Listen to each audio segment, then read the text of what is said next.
Halo, selamat malam teman-teman pecinta cyber security.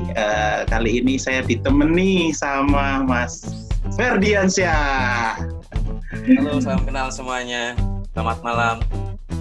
Malam Mas, waduh cerah banget ini wajahnya. Biasa Mas, ya pulang kerja mandi ya udah lumayan fresh tadi. Siap, oke. Mas Ferdiansyah ini termasuk sebenarnya saya juga belum pernah ketemu langsung, cuman beberapa kali dia juga sering muncul. Kemudian kemarin saya juga ikut kemarin apa sih terakhir hari itu? Di Sabtu ya Mas? Iya, apa itu? Tentang penanganan cybercrime gitu di Indonesia. Iya. Ini Mas Ferdiansyah ini sekarang di buka catatan dulu nih. dia sebagai lecturer ya, dosen di Universitas Bina Dharma Palembang ya. Udah 4 tahun, luar biasa. Plus. Terima kasih Mas. Ini kalau yang belum tahu ya, beliau ini tak lihat kalau dari scroll timeline-nya dia udah lama juga nih tertarik di bidang cyber security. Cuman pastinya beliau sebenarnya nggak cuma itu aja, nanti kayak apa aja nanti kita bahas. Jangan lupa like and subscribe dulu ya. Iklan. Cepat sekali channel ini. Ini untuk bedanya yang satu Mas Ferdi pakai mic, saya nggak pakai. Memang pakai bawaan mic laptop. Wah, kacau emang. Ini gara-gara WFH juga Mas, jadi belinya mic karena ya power gitu kan. Gara power. Biar suaranya kelihatan banget ya. Oke. Mas Ferdi, ini selain sibuk jadi dosen ngajar itu ngapain aja sih sekarang? Oke. Kalau kegiatan sih Mas, yang pasti selain ngajar tadi, sebenarnya kalau sekarang pun saya ditugaskan untuk melanjutkan kuliah saya. Sebenarnya status sekarang ini bukan dosen cuti lah, tugas belajar di luar negeri gitu. Cuman karena sudah selesai proposal, misalnya sudah proses defense, perkuliahan juga sudah habis, ya saya balik untuk sementara. Nanti ya kalau untuk progres saya baru balik ke sana gitu. Jadi ya sekarang dua lah istilahnya, selain mengajar, kemudian aktif di menyelesaikan perkuliahan saya di Universitas Teknologi Malaysia di Johor Bahru, kemudian ya mengurusi komunitas, ada satu komunitas cyber juga di kampus saya, Bina Dharma, namanya Bina Dharma Cyber Army. Kemudian ada juga dipercayakan dari Indonesian Arena project untuk istilahnya melit lah chapter lead untuk areal Palembang terkait Indonesian Arena Project. Kemudian ya beberapa komunitas di beberapa kampus juga, dia termasuk dia ikut SIDEP juga ya, ikut sekarang ya ada lagi komunitas di lain tempat lah, kurang lebih seperti itu, di luar komunitas.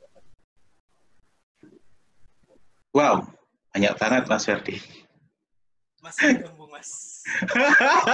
Hei, jangan bilang gitu dong, nggak enak nih aku. Dari wajahnya udah kelihatan mana ya yang lebih senior.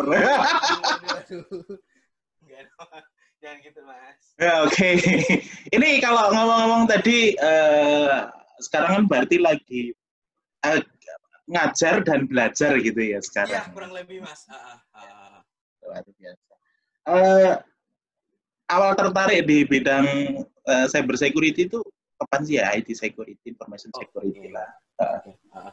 Sebenarnya kan yang pasti pertama dari zamannya kuliah lah Mas, ya flashback sedikit. Jadi zaman kuliah 2010-2011 ya udah mulai aktif, tertarik juga di dunia security, ya pentest sedikit. Kemudian tapi tidak terlalu, di zaman itu belum terlalu ya happening seperti sekarang, masih yang underground komunitas kecil seperti itu gitu kan, di kota-kota kayak di Palembang ada namanya Palembang Hackerlink gitu.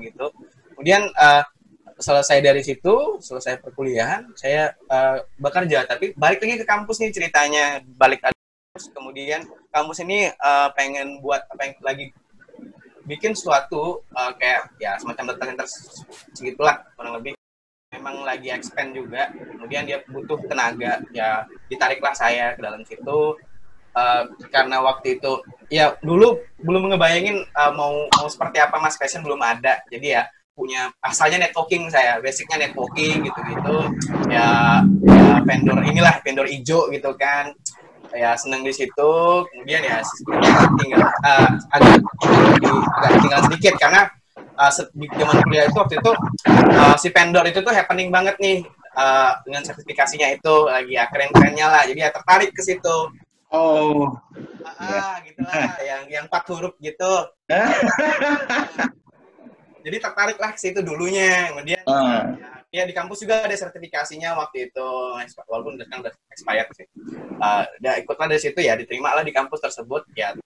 Jadi awal-awal ya sebagai network administrator lah istilahnya ya. Kemudian karena data center ini kalau kita lihat butuh ya, setelah kita infrastruktur udah settle, ternyata sesuatu lain hal, banyak hal yang kita miss gitu, kayak misalnya defense-nya, kemudian kita nggak pernah melakukan audit. Nah, di sini saya mulai berpikir kayak apa ya, pertama di 2010-2011 kan saya pernah ke situ, oh ternyata kita miss di sini, kita misleading di sini, kita mulai coba bangun sesuatu di situ, kita mulai bangun untuk defense-nya seperti apa, monitoringnya seperti apa, jadi tidak cuma mengandalkan infrastruktur yang ada atau hanya mengandalkan firewall dengan merek vendor tertentu, udah ya kita padahal enggak gitu kan. Nah, miss-nya di situ. Dari situ saya mulai belajar aktif lagi di komunitas-komunitas.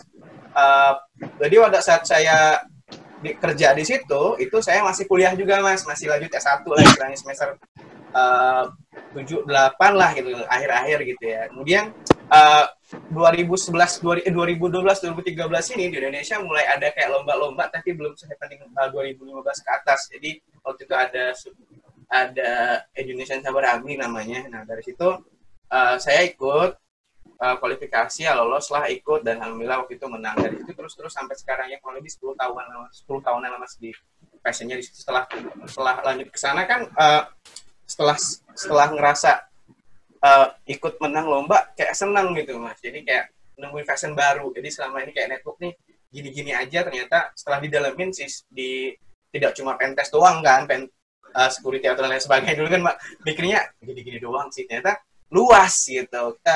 Kita selain offensive, defensive juga harus kita pikirkan dan lain sebagainya. Ya diteruskan sampai itu dari situ sih awalnya. Kemudian lanjut lagi mungkin ya setelah selesai kuliah S1 saya lanjut S2 dan sampai sekarang lah kurang lebih seperti itu. Siap Mas. 10 tahun yang lalu. 2011 lah Mas, mulainya senang-senangnya gitu. Oke. Saya masih kuliah waktu itu, jadi udah kelihatan ya sebenarnya sama kita ya. Iya, kurang lebih gitu lah. Oke, ini kan tadi tak singgung di awal dari lecture juga di Universitas Bina Dharma ya. Susah nggak sih sebenarnya jadi dosen itu? Jadi dosen, nah ini sebenarnya di awal saya nggak ada impian kebayangan mau jadi dosen tuh enggak Mas. Jadi awalnya mikirnya ya kuliah kita gimana sih, pengennya ya kerja ngasilin duit, kerja yang di bidang yang kita suka gitu kan ya, network udah seneng gitu kan. Nggak pernah mikir mau jadi dosen awalnya. Kemudian setelah berjalannya waktu, karena kebenaran atasan saya dosen juga waktu itu, jadi pada saat saya selesai S1 itu saya S1 selesai 2014 Mas. Jadi 2014-2015 saya disuruh coba ngasisten segala macem. Seneng aja sih, kayak ngajarin orang bisa tuh kayak suatu kebahagiaan tersendiri. Ini. Itu sih, setelah itu ya agak deketin Mas mic-nya, agak deketin. Oke, sorry. Siap. Setelah itu 2014 saya selesai, 2015 saya lanjut ambil sekolah lagi ya. S2 ya. Selesai dari situ ya kampus tertarik ya, lanjutlah jadi dosen istilahnya seperti itu. Nah, kalau perjalanan sulit atau tidak, karena kan untuk saya mikirnya gini waktu itu, pilihan kita kalau mau jadi expertise itu kan kalau tidak dari kalangan akademisi, praktisi gitu ya. Kalau saya coba sedikit mikir lah, saya mau gimana nih, apa terusin praktisi atau jadi akademisi lah waktu itu. Setelah mikir-mikir kayaknya akademisi ini long life gitu Mas, kan karirnya panjang sampai profesor dan sebagainya. Itu yang akhirnya salah satu jadi pertimbangan saya untuk memilih karir di jalan ini, di akademisi. Kemudian kalau bicara susah-susahnya ya sama sih, kalau kita praktisi kita harus sertifikasi dan segala macamnya ya. Di sini kita diwajibkan dan diamanahkan ya tridharma lah, ya pengabdian, pengabdian, penelitian dan pengajaran satu lagi gitu kan. Itu tridharma dalam dunia pendidikan gitu. Itu harus kita penuhi.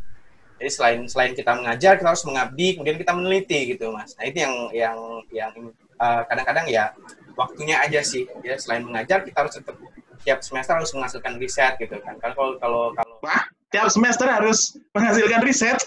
Iya, ini sebenarnya bukan tolak ukur Mas. Jadi maksud saya gini, maksudnya apa? Kita tuh dosen tolak ukurnya pakar atau enggak tuh diukur dari mana sih? Kalau dosen suatu penelitian atau riset yang atau dipublish itu ya bagaimana bisa dia dibilang dosen gitu kan. Tapi memang tipikal dosen juga banyak tipikalnya, tapi ya saya lebih mengarahkan diri saya untuk ke arah sana, dosen riset dan mengajar yang pasti kan. Itu yang saya tanamkan ke diri saya.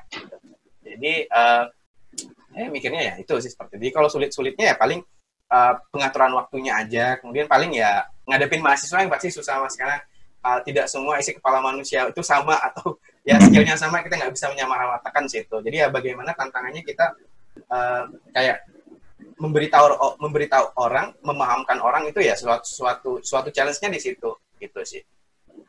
Gitu. Super Gimana Mas? Satu semester harus ya setidaknya bukan tolak ukur tapi ya itu sebagai bentuk bentuk pembuktian kita kepada bidang pendidikan gitu. Ya. Jadi kalau tadi bilang ada pengabdian di situ, jadi nggak jadi praktisi lagi ya. Pengabdian itu di sini kalau bicara pengabdian ya ada pengabdian kepada masyarakat, pengabdian kepada negara gitu. Pengabdian kepada nusa dan bangsa, ya pengabdian kepada nusa dan bangsa bentuknya apa? Ya karena kita di bawah ya Kementerian Pendidikan, ya apa yang kita sumbangsikan di situ ya, riset-riset kita tadi gitu. Oke. Iya. Sementara mungkin belum ada ke arah praktisi gitu ya. Iya. Kalau bicara itu ya, kalau bicara praktisi ya di luar situ lah Mas. Kalau bicara itu ya susah juga sih. Memadu padankannya itu susah. Ya beda Mas.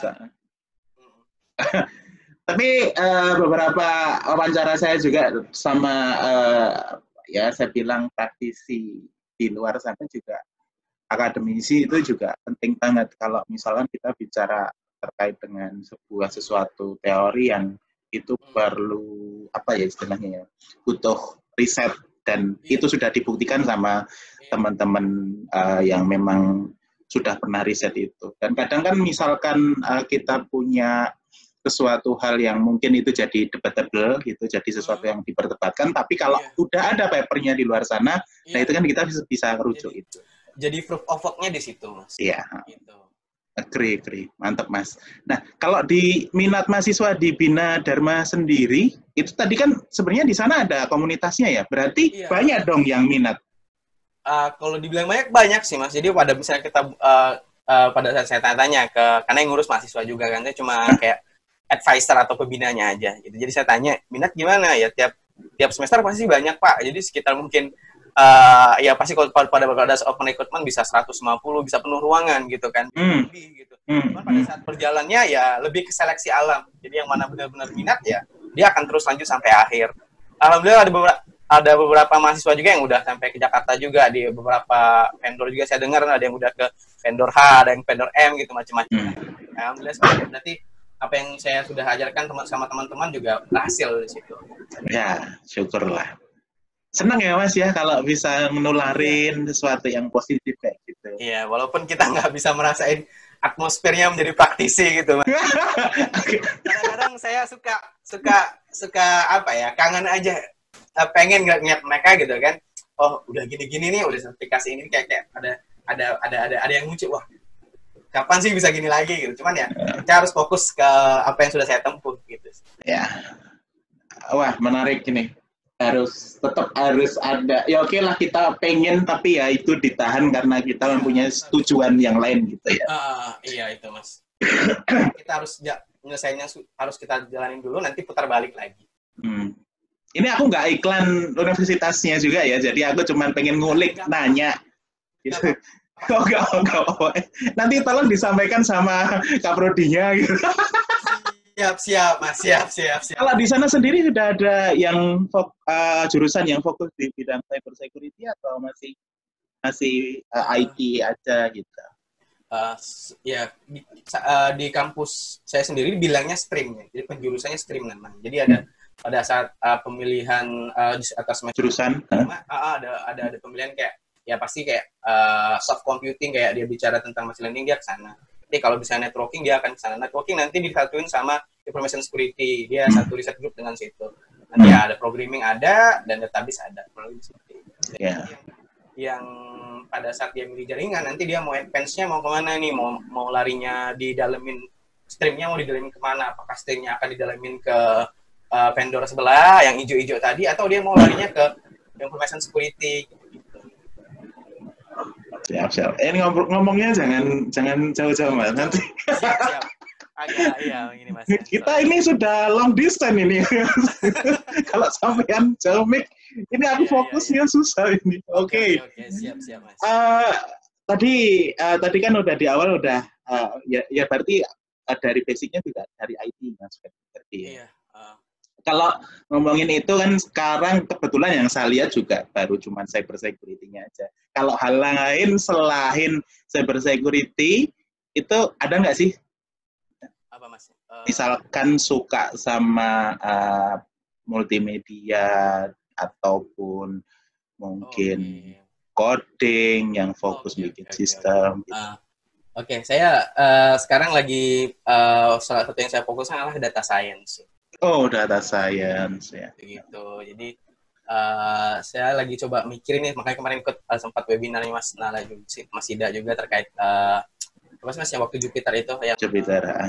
Ya benar yang itu yang saya coba combine-kan antara kedua hal tersebut, gimana sih. Kemudian saya lagi coba mikir gimana nih apa yang bisa setelah misalkan kita melakukan prediksi terhadap malware, gimana kita apply-nya ke device gitu sih. Sebenarnya lagi mikir ke arah sana, lagi advance coba ke arah sana.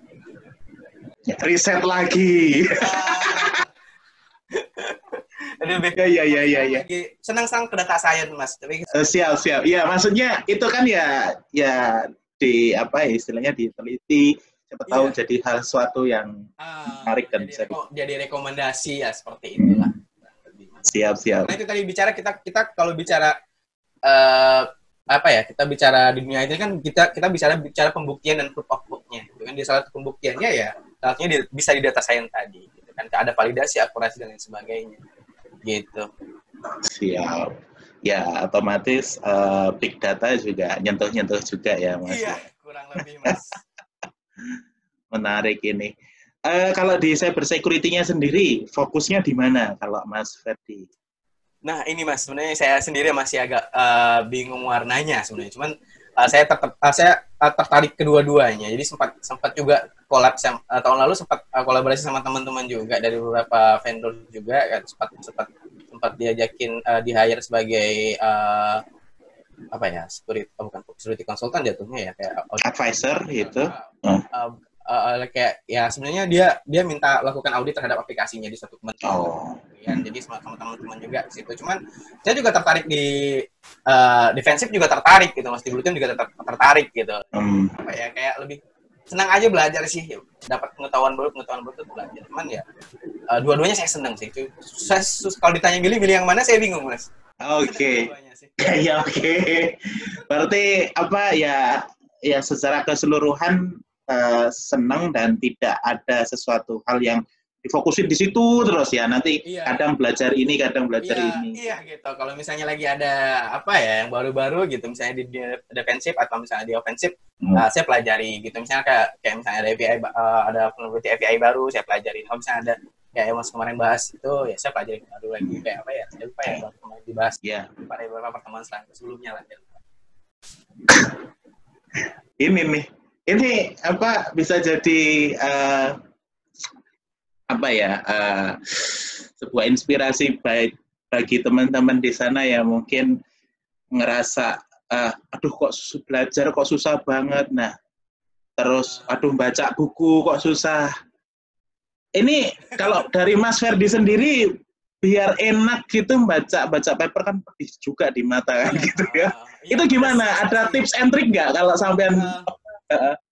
Sebenarnya sih standar sih Mas, kalau misalnya kita baca paper. Ya, kalau misalnya kan pasti tugas kita misalnya kita nggak baca cuma hanya di satu paper atau di satu kita ngurut di satu medium, enggak, pasti banyak yang kita baca. Nah, trik saya ada yang penting kalau dari paper ya pasti saya cari yang benar-benar qualified atau punya ranking yang bagus dari jurnal tertentu. Jadi misalnya di dunia pendidikan tuh kalau kita ngeliat paper itu ada istilah ranking namanya Q1, Q2. Kalau enggak kita bacanya dari IEEE. Iya, IEEE. Dari benar-benar dari jurnal yang publikasinya punya ranking yang bagus biasanya kelihatan di situ. Kalau kita indeksnya biasanya di schema, kita bisa lihat rankingnya di situ.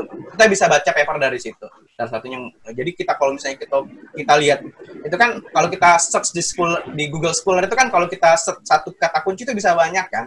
Itu yang akan menyulitkan kita. Kalau kita langsung ke on point, langsung pada jurnal yang bagus, punya predikat yang bagus, kita akan dapat hasil yang lebih baik lagi, atau misalnya punya akurasi yang bagus, tidak abal-abal gitu kan. Nah, setelah itu yang saya baca biasanya tips-tips dari standar sih dari supervisor atau dari profesor-profesor saya yang saya temuin ya. Yang dibaca ya paling ya abstraknya dulu. Abstrak itu yang penting karena di situ poinnya kadang sudah di headline di situ kadang.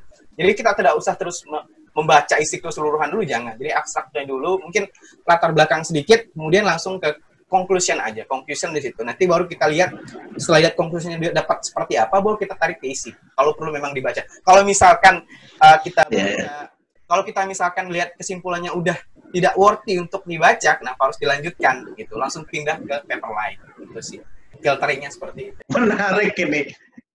Iya. Betul. Mas Ferdi tak kasih tahu, ini rahasia saya. Cuman ya bagaimana ya, saya juga harus buka-bukaan rahasia. Mungkin jadi tips ya. Aku itu nggak tahu. Saya itu tipikal orang suka bacanya dari belakang loh. Dan nggak tahu gimana, itu bantu banget di saya karena di belakang itu biasanya ada conclusion ya. Dan beberapa hal yang tadi kalau dari Mas Ferdiansa kan sistematik banget baca abstraknya dulu. Nah, kalau saya itu kebetulan dari belakang, ini intinya itu apa gitu. Koran saya juga baca. Lebih singkat lagi gitu kan. Koran juga saya bacanya dari belakang, majalah. Nggak tahu, itu memang udah kebiasaan dari kecil ya. Ya bagus sih Mas, itu singkat waktu aja untuk ini kan, karena di kesimpulan sendiri kayaknya udah merangkum semuanya sebenarnya. Ya, tapi menarik tadi ketika Mas Ferdi bilang kalau misalkan butuh sesuatu yang lebih detail baru ditarik lagi gitu ya. Ke dalam gitu kan, yang tidak penting-penting lagi kita bisa sisihkan atau bisa di-delete dari bacaan kita tadi gitu, karena ya menemuin storage gitu kan. Ini storage ya gitu ya. Isi harddisk saya bisa paper semua Mas, kalau pusing ngeliat dia orang. Menarik. Oke, sampai situ dulu aja. Nanti kalau nanti nggak ngomongin papernya kejauhan. Iya benar Mas. Kalau ngomongin cyber security, penting nggak sih ngoding Mas? Gitu. Penting Mas, sangat penting. Jadi ya pengetahuan itu kita penting. Apalagi kita tahu minimal kita tahu struktur lah jadinya. Jadi misalnya terkait bisa misalnya terkait misalnya ada kenapa bisa broken access, authentication, dan lain sebagainya itu kan asalnya kan dari ya codingnya itu kan atau dari apanya gitu kan ya, kita harus pahami itu dulu. Jadi jangan serta-merta kadang-kadang orang bilangnya bahwa yang lemah itu kadang orang awam yang bilang yang lemah itu adalah infrastrukturnya, padahal enggak, padahal bisa juga si backend atau front-end-nya yang baik. Jadi perlu ada pemahaman di situ, struktur programming dan lain sebagainya. Ya interface juga ya perlu sih Mas, sangat penting. Mantap. Code lovers juga. Oke. Pengalaman yang paling mengesankan Mas, entah itu ngajar, entah itu waktu dulu sedang mengerjakan sebuah proyek kayak gitu, apa Mas? Ya nggak usah sebut institusinya ya, cuman pengalamannya aja. Pengalaman apa nih, Miss? Pengalaman pahit apa pengalaman manis? Boleh pahit dulu nggak apa-apa. Iya, pahit ya. Kalau pahit sih banyak, Mas. Kalau dunia saya pernah merasakan pahit manis ya. Pahit manis. Salah format gitu ya. Iya, gitu kan. Saya pernah waktu awal-awal pernah salah drop database, pernah. Itu kan yang apa ya? Jadi dan wah kok bisa gitu kan? Jadi kok bisa? Kadang-kadang nyalain diri sendiri, salah config itu pasti pernah juga gitu. Iya. Lupa.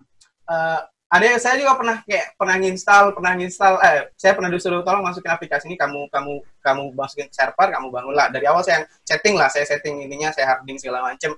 Ada aplikasi yang saya ada konfigurasi saya lupa tutup, besoknya udah kena gitu. Sorry Mas. Langsung kena.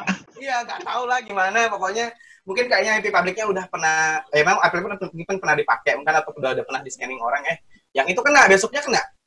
Jadi begitu masuk langsung balik besok passwordnya udah nggak bisa masuk lagi saya. Dikerjain itu. Enggak dikerjain sama yang ini kan. Ntar sama teman-temannya dikerjain lagi. Iya. Oke, tadi kalau ngomong-ngomong kayak database big data ya, saya juga nggak pernah juga sih, jadi ya kesalahan yang biasa. Jadi lesson learn kan gitu ya. Tapi jadi kayak apa pembelajaran dari ya. Jadi kita lebih bisa sistematik, gini harus jangan lupa gini. Ada apa-apa pokoknya backup dulu, backup ya, gitu ya. Benar. Siap. Kalau yang manis apa nih Mas? Sampean banyak manisnya kayaknya kalau tak lihat di LinkedIn. Manis ya gimana? Ya manis ya standar sih Mas. Ya kan kayak teman-teman lainnya juga. Ya apa ya, manis itu karena ini awal saya berawalnya dari manisnya. Jadi pernah menang di suatu kompetisi yang jadi manis. Oh iya. Ini jadi membuat ketertarikannya terus-menerus gitu kan di Palembang sendiri. Kemudian di Palembang juga karena dari sana juga awalnya dia sampai sekarang juga sempat kalau misalnya ada di Polda di Palembang sendiri ada unit cybercrime-nya kan di Poldanya. Sering saya diajak kerja sama, kemudian di Kodam juga sama seperti itu. Jadi ya bukan dapat popularitas sih sebenarnya. Jadi orang lebih trusted aja. Kemudian ya ini kayak membawa berkah sih Mas. Jadi saya tidak mau salah memilih passion pada saat itu. Saya lanjutkan di sini kayak membawa berkah terus menerus sampai sekarang alhamdulillah. Nih Cah, bilangnya passion loh Cah. Gimana? Passionnya dulu. Aduh. Siap. Banyak lah. Yang manis-manisnya banyak. Kayak di hire kementerian itu sesuatu kan. Bisa ngajakin teman-teman di Jakarta juga buat kerja sama-sama bareng. Oh saya ajakin, saya dapat project dari suatu kementerian dan ini ya butuh effort juga, nggak bisa saya sendirian, saya ngajakin teman-teman ya ngasih rezeki ke orang itu kan suatu kebahagiaan juga, bisa kumpul lagi dan kumpul lagi. Itu sih banyak sih pengalaman manisnya Mas. Siap. Wow. Ya karena ketemu Mas juga pengalaman manis juga sebenarnya gitu kan. Teman kayak Mas Digit gitu kan, Mas Rui itu kayak suatu ya pengalaman aja sih, kayak ketemu orang-orang hebat gitu kan. Aduh, ya, saya speechless. Relasi aja kali ya. Jangan gitu. Bilang.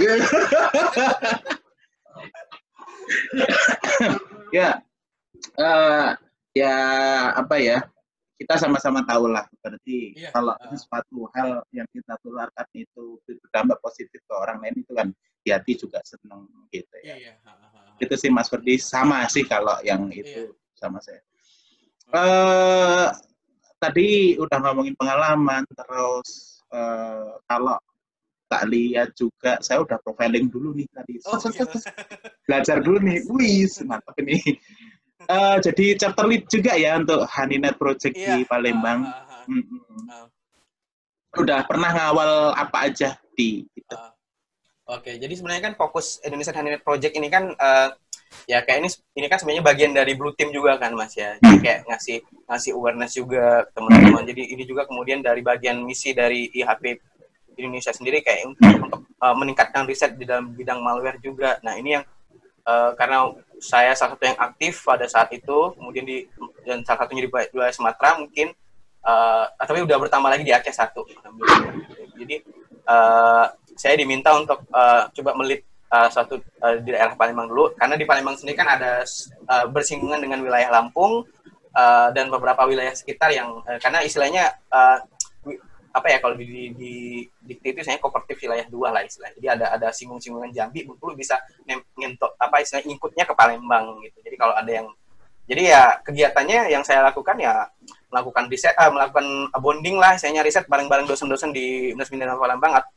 Tidak menutup kemungkinan yang praktisi yang mau gabung. Jadi ada beberapa juga praktisi dari bank-bank di sekitar Palembang itu yang IT-nya itu gabung ke situ, join, kemudian ya dia pengen tahu terkait dengan defensif ini seperti apa ya, dia gabung risetnya seperti itu. Ya, gitu-gitulah.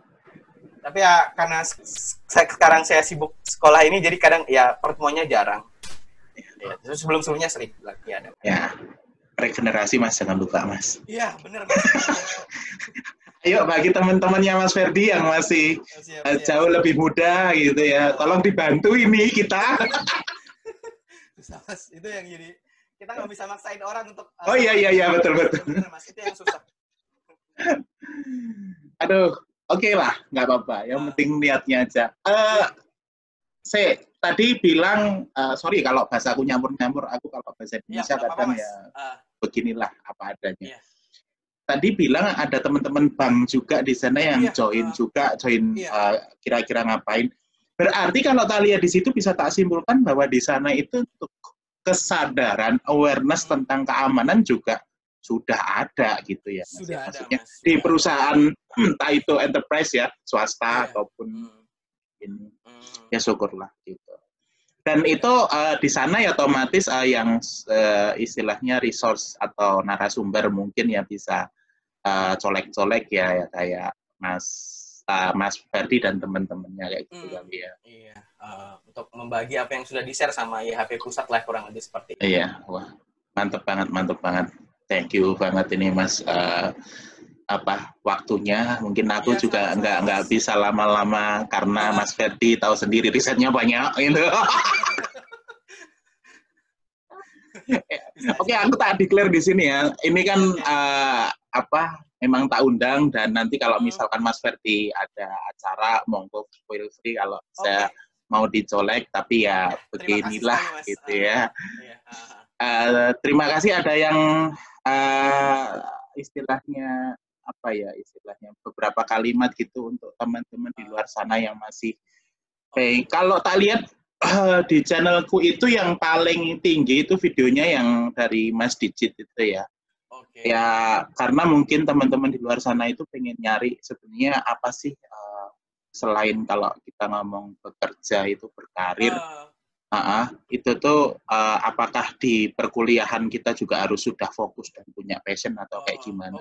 Monggo silakan Mas Ferdi. Saya mungkin bicaranya tentang passion aja Mas, kan menarik dibahas gitu kan, karena ya passion ini banyak yang ini kalau di dalam bahasa Jepang tuh istilahnya passion itu ada istilahnya ikigai gitu Mas. Aku nggak berani nyebut ya, salah sebut bahaya itu nanti.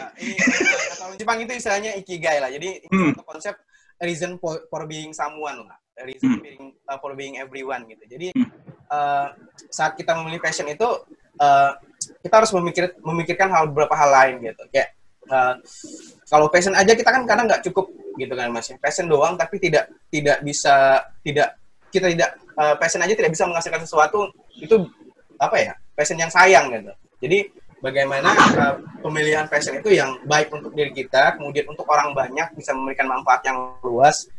Kemudian kita nggak bisa dibilang kita bisa menghasilkan sesuatu itu kalau kita bisa salah satunya dibilang expertise di situ gitu. Kalau jadi passion sama hobi itu beda menurut aku kan. Bisa juga ada yang hobinya memang dari dijadikan passion ada. Cuman kalau hobi tidak bisa menyelesaikan sesuatu ya itu nggak bisa kita menjadikan seseorang buat diri kita gitu kan. Jadi lebih ke kita pikirkan dari passion ini kita bisa jadi expertise nggak di bidang ini gitu, supaya kita bisa dilihat orang, bisa menghasilkan reward dari situ, bisa memberikan manfaat yang luas sih. Itu konsep ikigainya dari Jepang. Jadi semuanya berkaitan. Jadi kalau hanya passion saja kita pilih, tapi passionnya tidak bisa kita tidak bisa, karena kan passion ini berkembang Mas. Jadi kayak saya sendiri kan awalnya networking gitu kan, kemudian berjalannya waktu berubah lagi karena memang di kondisinya pada saat itu di tempat saya bekerja itu butuh yang kayak IT Superman, bisa defensif, bisa ofensif, bisa networking juga. Nah, jadi ya ini ya challenge saya juga. Kemudian saya mikir, ini saya harus gimana nih setelah itu? Apakah saya setelah berkembang saya mau ngapain? Saya mau expertise di mana nih? Saya mau tetap di praktisi atau saya di akademisi? Kemudian saya pilihnya akademisi, itu jadi pilihan saya. Kemudian ya manfaat yang luas saya pikirnya ya jelas, sama-sama memberikan manfaat yang luas baik di praktisi sama akademisi. Itu yang saya ambil. Ya reward itu belakangan. Nyusul ya saya. Itu aja sih Mas. Mantap sekali. Tuh Cah ya. Yang ngomong bukan saya ya. Jadi nanti bisa disimpulkan, ambil benang merah, Ambil benang merah ya Mas. lalu langsung lakukan itu. Jangan salah arah. Asik. Jangan salah arah. Aduh. Oke, saya kira cukup Mas Ferdiansyah. Terima kasih atas waktunya. Udah top di Rundung Nada Top. Nantikan video saya dan rekan-rekan saya yang lain. Mungkin nanti Mas Ferdi kalau Mas Ferdi juga nanti ada sesi kedua, nggak apa-apa, nanti kita coba liku-liku lagi. Terima kasih, selamat malam dan salam sehat selalu kalian. Salam sehat selalu Mas. Ya. Terima kasih. Terima kasih sama-sama. Selamat malam. Ya, selamat malam.